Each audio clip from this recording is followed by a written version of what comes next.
Sir, जब मेरा rape हुआ था उस समय मैं बहुत छोटी थी। हैं, मैं 12 साल की थी। ठीक है, वो दोनों लड़के मेरे घर में घुस आते थे। ये सिलसिला काफ़ी टाइम तक चलता रहा। जब शिकायत की तो उन्होंने मारपीट की। उस वक्त कोई मामला रिपोर्ट नहीं हुआ। उनके घर पे शिकायत की थी तो उन्होंने हमारे बहन बहनोई को बहुत मारा था। पर और देसी कट्टा लेके घूमते करते थे, सारे छर्रे उतार देंगे तुम्हारे अंदर। हम लोगों ने वहाँ से घर छोड़ दिया। हम लोग दूसरी जगह शिफ्ट हो गए। वहाँ मैंने एक बेटे को जन्म दिया। मेरी शादी हो गई। शादी के 7 साल बाद मेरे हस्बैंड को जब पता चला तो उन्होंने मुझे बच्चलन कह के निकाल दिया घर से बाहर। हैं, अब समस्या ये होगी कि अब मैं अपने बेटे को क्या जवाब दूं। वो बार बार मुझसे पूछता है कि मैं हूं कौन, आखिरकार मेरी पहचान क्या है। बलात्कार और रेप जैसे वारदात आपने कई सुने होंगे, लेकिन हम आपको आज एक ऐसी कहानी दिखाने जा रहे हैं जिसमें एक लड़की अपने साथ हुए इस बलात्कार के 26 साल बाद न्याय मांगने निकली है। ये लड़की शाहजहांपुर की है, लेकिन इन 26 सालों में क्या हुआ, आखिर 26 साल बाद उसे उस बलात्कार की कहानी क्यों पुलिस के सामने, अदालत के सामने कहनी पड़ी, हम ये पूरी कहानी बताएंगे। लेकिन आप इसका बैकग्राउंड भी समझ लीजिए। 26 साल पहले जब वो 12 साल की थी, तब उसके साथ 2 लोगों ने कई बार बलात्कार किया था और वो उसी उम्र में गर्भवती हुई और उसने एक बच्चे को जन्म दिया। लोकलाज के भय से उस बच्चे को किसी दूसरे परिवार को गोद दे दिया गया। बाद में उसकी शादी हुई, शादी से उसके बच्चे हुए, लेकिन पति को वो कहानी बाद में पता चली और फिर पति ने उस लड़की को, उस औरत को छोड़ दिया। 26 साल बाद वही लड़का एक बार फिर यह पता ढूंढ रहा है कि उसका पिता कौन है, और जब पिता का पता नहीं लगा तो उसने अपनी मां पर यह दबाव बनाया कि उसके पिता का नाम पता बताया जाए, और तब इस पूरे वारदात की, इस पूरे रेप की ये कहानी खुली। हमारे साथ वो इस वक्त महिला मौजूद हैं जिन्होंने पहले तो बहुत कोशिश की पुलिस में मामला दर्ज कराने की, लेकिन अब अदालत के बाद, अदालत के हस्तक्षेप के बाद ये मामला शाहजहांपुर में दर्ज हो चुका है। वो महिला इस वक्त हमारे साथ हैं अपनी पूरी कहानी के साथ। जी, नमस्ते। नमस्ते। ये बताइए कि ये पूरी कहानी क्या है। 26 साल बाद कोई अगर ये कहे आकर के कि मेरे साथ रेप हुआ था, बलात्कार हुआ था, तो बहुत सारे लोग बहुत सारा सवाल पूछेंगे। आखिर 26 साल बाद आपने ये मामला क्यों दर्ज कराया कि 1994-95 में आपके साथ बलात्कार हुआ, रेप हुआ? सर, जब मेरा रेप हुआ था उस समय मैं बहुत छोटी थी। हैं, मैं 12 साल की थी। ठीक है, वो दोनों लड़के मेरे घर में घुस आते थे। ये सिलसिला काफ़ी टाइम तक चलता रहा। जब शिकायत की तो उन्होंने मारपीट की, यहाँ तक कि मुझे जान से मारने की कोशिश भी की। और उसके बाद हम लोगों ने वहाँ से घर छोड़ दिया। हम लोग दूसरी जगह शिफ्ट हो गए। वहाँ मैंने एक बेटे को जन्म दिया है। मेरी उसके बाद बेटे को जन्म के उपरांत ही मेरी माँ ने किसी को गोद दे दिया और वो बच्चा वहीं पला बड़ा। उसके बाद मेरी शादी हो गई। शादी के 7 साल बाद मेरे हस्बैंड को जब पता चला तो उन्होंने मुझे बच्चलन कह के निकाल दिया घर से बाहर। कहा कि तुम्हारा करैक्टर अच्छा नहीं है और मैं ऐसी महिला के साथ नहीं रह सकता। तो मैं अपने बेटे को लेके लखनऊ आ गई हूँ। अब मेरा जो बड़ा बेटा है वो हमको बार बार कहता है कि बताइए, अमन के पिताजी हैं, सबके पिताजी हैं, मेरा कौन है? जिसको बड़ा बेटा आपके पास कैसे आया? बड़ा बेटा उन्होंने जिनको गोद दिया था, उन्होंने कहा कि ये नाजायज़ औलाद हम नहीं पाल पाएंगे, आप अपना बच्चा ले जाइए यहाँ से। तो बच्चा वो मेरे पास आ गया है और अब बच्चा वो 25 साल का हो चुका है और मुझसे पूछता है कि ये बताइए, सबके पापा हैं, मेरा कौन है? तो मैं उसे क्या जवाब दूँ? हमसे कहता है कि अगर आपने नहीं बताया तो मैं आत्महत्या कर लूँगा, क्योंकि जब कोई है ही नहीं मेरे लिए तो मैं हूँ कौन, मेरी पहचान क्या है, आखिरकार कहाँ से आया हूँ मैं? तो उसके लिए मुझे उसके सवालों के जवाब जब नहीं मिले और उसके बच्चे के उज्जवल भविष्य के लिए जो है, मैं चाहती हूँ कि वो कोई उल्टा सीधा कदम ना उठा ले, जिस वजह से मुझे ये लड़ाई दोबारा से लड़नी पड़ी है। ये लड़ाई आपने शुरुआत कैसे की? क्योंकि जिन लोगों ने आपके साथ उस वक्त बलात्कार किया होगा वो कहाँ होंगे, वो कौन होंगे, क्या उन्होंने इस बात को स्वीकारा? उस वक्त जब ये घटना घटी तब कोई मामला रिपोर्ट हुआ? नहीं, उस वक्त कोई मामला रिपोर्ट नहीं हुआ। उनके घर पे शिकायत की थी तो उन्होंने हमारे बहन बहनोई को बहुत मारा था, पर और देसी कट्टा लेके घूमते करते थे, सारे छर्रे उतार देंगे तुम्हारे अंदर हैं। उसके बाद वहाँ से हम लोग चले गए वापस, कोई कार्रवाई नहीं हो पाई उस समय। लोक लाज इतनी थी कि बहन के साथ ही रह रही थी। उसके बाद बहन ने भी हमको निकाल दिया। जब बच्चा हो गया उसके बाद घर आए तो मेरे पिताजी ने मेरी शादी कर दी। अब समस्या ये होगी कि अब मैं अपने बेटे को क्या जवाब दूँ। वो बार बार मुझसे पूछता है कि मैं हूँ कौन, आखिरकार मेरी पहचान क्या है। अब आप ही बताइए, ऐसे में मैं क्या करूं? लड़ाई ना लड़ूं तो क्या करूं? उनकी वजह से हम माँ बेटे की ज़िंदगी पूरी की पूरी बर्बाद हो गई है। ना हमारे परिवार से सपोर्ट मिला कहीं, ना हम समाज में जीने लायक रह पाए हैं। अकेले खाना बदोश की ज़िंदगी जी रहे हैं अभी तक हम लोग। और वो जिन्होंने किया है वो मिल गए, हालांकि मिल गए हैं, मेरी बात हुई है। तो अभी तक धमकी भी दी हमको, फ़ोन करके जब फ़ोन किए हमको तो कहने लगे कि अगर हमसे संपर्क किया तो जान से मार डालेंगे तुमको। तो मैंने दोबारा फ़ोन नहीं किया है। तो ये आपने एफआईआर में क्या दर्ज करवाया, और इस मामले में आपने बेटे के कहने पे कि मेरा पिता कौन है, इसलिए आप इस लड़ाई को आगे लड़ रही हैं, तो इसमें आपने आगे क्या क्या किया है? सर, इसमें मैंने पहले तो 156(3) में मुकदमा डाला है, तो कोर्ट का आदेश मिला तो एफआईआर दर्ज हुई है, फिर मेरा बयान दर्ज हुआ है वहाँ पे हैं। और मैं चाहती हूँ कि अब उनको जो मैंने तो अपनी ज़िंदगी बर्बाद कर ही ली है, उनको भी सज़ा मिले, क्योंकि उनकी वजह से हम दोनों की ज़िंदगी तबाह हुई है। हमारा पूरा परिवार बिखरा हुआ है। नहीं, अब जब आपने केस किया तो बेटे को पिता का नाम देंगी के लिए वो लड़ रहा है। हाँ। तो ये लड़ाई फिर कैसे आगे बढ़ेगी? अब लड़ाई, अब आप लोगों का सपोर्ट रहेगा, पुलिस प्रशासन है हमारे साथ, मुझे न्याय ज़रूर मिलेगा। मैं जब तक मुझे न्याय नहीं मिलेगा तब तक मैं लड़ती रहूँगी।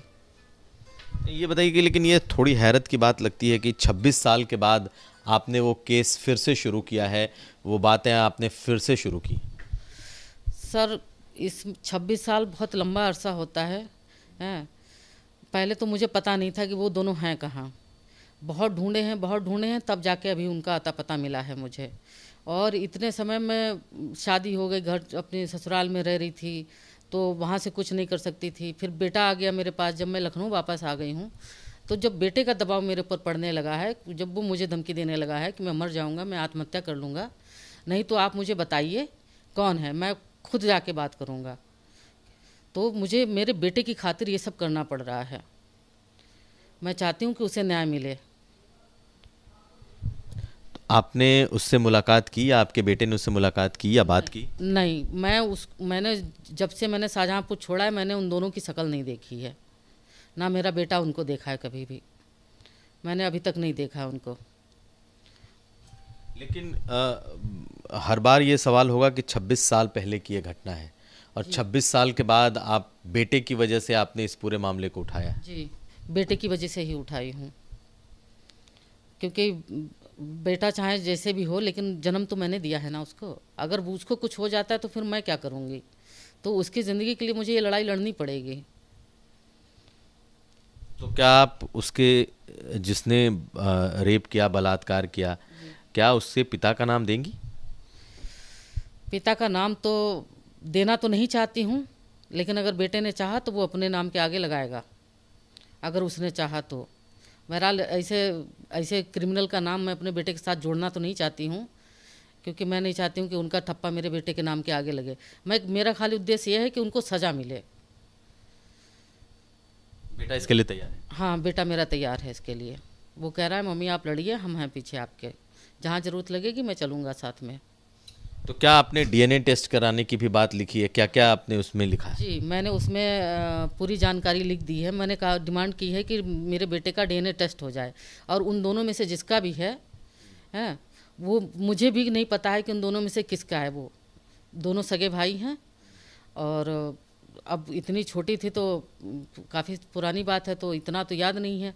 अब ये नहीं पता मुझे उन दोनों में से है किसका, तो मुझे भी तो पता हो कि है किसका वो। ये लड़ाई आपको लगती नहीं कुछ ऐसी लड़ाई है आज तक किसी ने न देखा न सुना?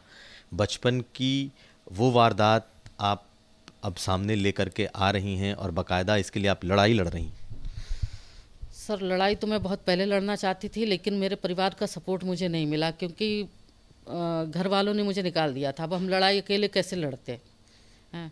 खुद ही कमा रही हूँ, खुद ही खा रही हूँ, अपने बच्चों की परवरिश कर रही हूँ। इतना मेरे पास वक्त नहीं था कि मैं लड़ाई लड़ पाती।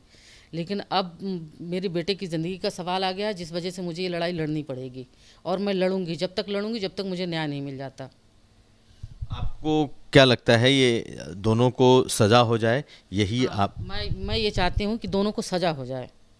जो उन्होंने मेरे साथ किया है उनको जो भी सज़ा हो वो उनको मिले और मेरे बेटे का डीएनए टेस्ट हो जाए।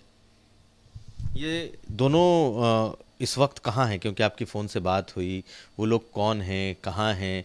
और आपसे जब बातचीत हुई तो उन्होंने क्या इस बात को स्वीकारा, माना? नहीं, उन्होंने ऐसी कोई बात स्वीकार नहीं की है, ना ही मैंने बोला है उनसे। खाली फ़ोन पे बात हुई, जैसे मैंने फ़ोन किया है तो वो पहचान गया मुझे और बोला कि अगर आइंदा से मुझसे संपर्क करने की कोशिश की तो जान से मार दूंगा तुमको। मेरे पीछे पड़ने की ज़रूरत नहीं है। लेकिन ये लड़ाई आपने कोर्ट से शुरू की, क्योंकि आपने क्या अब पहले थाने में या कोशिश की थी पुलिस? जी, मैंने बहुत चक्कर काटे हैं, थाने के एसपी सिटी के सामने भी गई हूँ, कप्तान सर से भी मिली हूँ, लेकिन कोई भी जो है वो टालते गए। पिछले 1 साल से मैं उनके पीछे पड़ी हूँ कि सर मेरी एफआईआर दर्ज कर लीजिए, लेकिन दर्ज नहीं की गई। फिर वकील साहब ने हमारे मुकदमा डाला है, तब जाके कोर्ट का आदेश हुआ, तब मेरी एफआईआर दर्ज हुई है।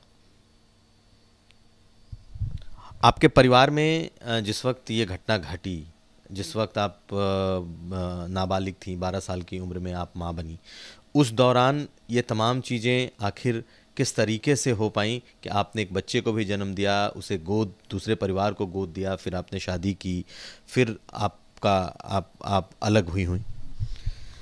सर अब इसमें क्या बताएं, वो बच्ची तो थी ही, छोटी तो थी ही है। जब घर वालों को पता चला तो कहा कि अबॉर्शन करा देते हैं। तो अबॉर्शन के लिए डॉक्टर के पास गए तो डॉक्टर ने कहा कि उम्र बहुत कम है, अबॉर्शन नहीं कर सकते, ये बचेगी नहीं। फिर तो तब उन्होंने कहा कि इसकी डिलीवरी करवाइए आप। तो फिर हम वहाँ से चले गए, शाहजहाँपुर से दूसरे शहर शिफ्ट हो गए हैं। तो वहीं फिर मैंने उस बेटे को जन्म दिया है, नॉर्मल हुआ है। और अब बेटा क्या कहता है? बेटा क्या इस तरीके से इस ज़िंदगी को देख के वो क्या कहता है? बेटा मेरा बहुत हताश हो चुका है, वो बिल्कुल इतना परेशान हो चुका है। वो कहता है कि मैं मर जाऊंगा मम्मी, मैं क्या करूं बताइए। हैं, सब लोग मुझको नाजायज़ बोलते हैं, गंदा नाली का कीड़ा बोलते हैं, पता नहीं किसका है, किसका खून है तू। तो मैं ऐसे नहीं जी पाऊंगा, या तो आप मुझे बताइए मैं कौन हूँ, और नहीं तो मैं आत्महत्या कर लूँगा। तो आपने ये लड़ाई शुरू की बेटे की वजह से? हाँ, ये लड़ाई मैंने अपने बेटे को न्याय दिलाने के लिए शुरू की है। आपको लगता है कि आपको न्याय मिल जाएगा? वो लोग जो हैं वो इस बात को मानेंगे, और नहीं मानेंगे तो डीएनए टेस्ट बताएगा? जी, अगर वो नहीं स्वीकार करते हैं तो डीएनए टेस्ट तो साबित कर ही देगा किसका है वो, हैं। और न्याय तो मुझे मिलेगा। मुझे आप लोगों का साथ है मेरे साथ, और शासन है, प्रशासन है। मुझे सबका धन्यवाद अदा करती हूँ कि मुझे यहाँ तक पहुँचाया है। तो न्याय तो मुझे मिलेगा, ज़रूर मिलेगा, और मैं लड़ूंगी जब तक कि मुझे न्याय नहीं मिल जाता। तो आपने ये कहानी सुनी, ये कहानी ऐसी है जो हर किसी को सोचने पर मजबूर कर देती है। लेकिन इस दौर में एक बात देखने वाली है कि 26 साल पहले अगर किसी लड़की के साथ बुरा हुआ, और ऐसा वैसा बुरा नहीं, बच्चे को भी जन्म दिया, और आज वो बच्चा 25 साल का है, उस बच्चे की जिद के आगे ये पहला ऐसा वाकया होगा जब 26 साल पुराना रेप केस फिर से खुल रहा है। और उस वारदात की पूरी कहानी कहीं ना कहीं इस मामले में दर्ज होगी, और अगर ये पूरा मामला खुला तो शायद उस बच्चे के पिता का नाम भी उसे मिल जाएगा। कुमार अभिषेक, लखनऊ।